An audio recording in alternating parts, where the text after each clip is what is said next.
Hi there friends, and welcome to my November plan with me in my bullet journal. I cannot believe that this is the second to last plan with me that I will be doing for 2020.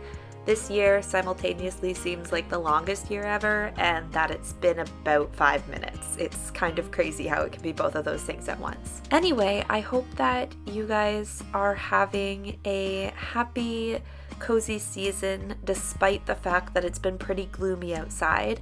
I am recording this voiceover the day this video is going up, which is November 1st, so I hope that everyone had a spooky and cozy Halloween, that you stayed safe, and did all the precautions that you need to do to stay safe, but also to have fun. I gave out candy for trick-or-treaters along with my parents. We blocked off our front porch stairs with some string and clipped on some goodie bags and some chips so we could stay 6 feet away from everyone and people could take things without having to reach into a bowl or something that a lot of other people had touched. I think it worked out pretty well. The kids seemed to like it and it was just very nice. We sat out on our front porch in our winter coats in pure Canadian style. Just pretty normal here. I don't know. I think that's the same thing for like the northern US and maybe, I'm not sure in Europe as much how cold it gets, but it's very normal here to have your kid put their Halloween costume on like over their winter coat. So it was a pretty cold night, but it was really nice, and I had my dog Olive out there dressed up like a bumblebee. Maybe I'll insert a little picture right here of her as a bee because she just looked so cute. So you might notice from my setup here that things look a little bit different than they do usually, and that is because I am running out of space in my 2020 bullet journal. I'm having this problem where I ordered a Archer and Olive journal, and I think it's about 130 pages, give or take. And I tried to do this really fancy Dutch door thing in it at the beginning of the year that just didn't work out. So as a result, I ended up losing a couple pages out of the back before I'd even started into the journal. And so normally I would have probably just used the journal for the first half of the year and then switched out in about July. But because of Corona and the fact that my brain was just not having it, I barely journaled for April or June. So I was kind of looking at that. I was like, yeah, I don't know. I don't really have enough to justify filling up this whole notebook by mid-year. I'm just going to stick with this notebook through the end of the year. It'll be fine.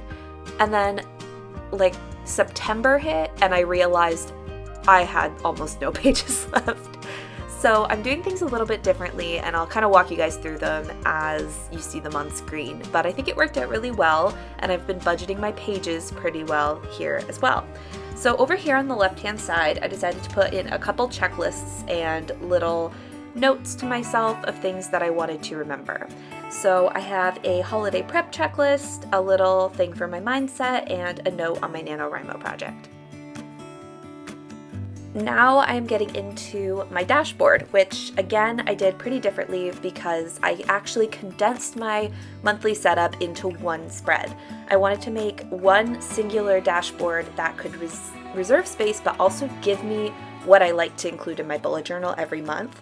The only thing that I really cut from my journal for November was my positivity tracker because I wasn't using it as effectively in October, September. So I decided that I was just going to leave it out for this month and make little notes on my weekly spreads. Actually, I only have about 8 spreads left in my bullet journal, which is a little bit of pressure, but I have budgeted it all out. I have a little list written out. And I've actually been doing something kind of neat where I've been using flip ups. So I think I'll try to insert like a little clip here on the screen showing you guys what I mean. So I've been using washi tape to stick a extra piece of paper that I cut out of my 2019 bullet journal at the back because I had a lot of extra pages. And so I cut out a page from that, cut it in half, and used washi tape to put it in as a flip up. So that essentially gives me an extra page, so I can write on the page as it is, and then I can flip up and then write on the other side. It's definitely a more complicated way of going about things, but it's also kind of necessary if I want to have my journal last me through the end of this year. If it doesn't end up working through December, I will figure something out. I might start my 2021 journal a little early or something. I always figure it out, so I'm sure I will. But I wanted to show you guys this setup because it is a pretty common thing, I think, to run out of space in a journal.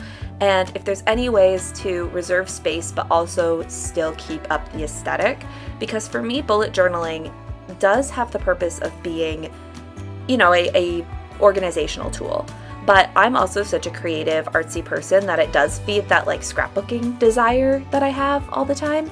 So I don't want to give up the aesthetics because I don't have the space. So I really wanted to try to find a way to make those two meet, to be space saving, but also to be able to draw in some little doodles, because I forgot to even mention at the beginning that my theme for this month is mushrooms, because it was the runner-up in my October poll that I ran on my Instagram, and I just loved it so much, and it's mushroom season in Animal Crossing, so you know I had to do a little tribute because I can't go more than 5 minutes without talking about Animal Crossing. Here I'm just adding some more details. I drew the mushrooms in mostly with my Archer and Olive acrylographs, and then I added some hand lettering up at the top when I wrote "Here's to another month of cozy season." And for me, that'll involve getting some Christmas things going in the next couple weeks, so that's very exciting. I am one of those Christmas decorations up early people, for sure. Let me know down below if you are a Christmas tree up in like late November person, or if you're a Christmas tree up pretty close to Christmas person.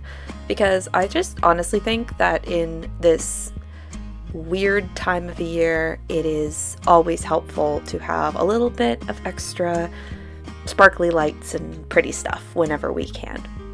I'm just adding in a few extra details, adding in a few stripes of washi tape, some extra stickers, and some little details, and we're going to be getting into the flip through. So thank you guys so much for watching. Wishing you all a happy November. Be sure to subscribe to my channel if you haven't, and give this video a like if you liked it. All my links are in the description box below as usual. And until next time, keep it magical, and I'll see you very soon. Bye, friends.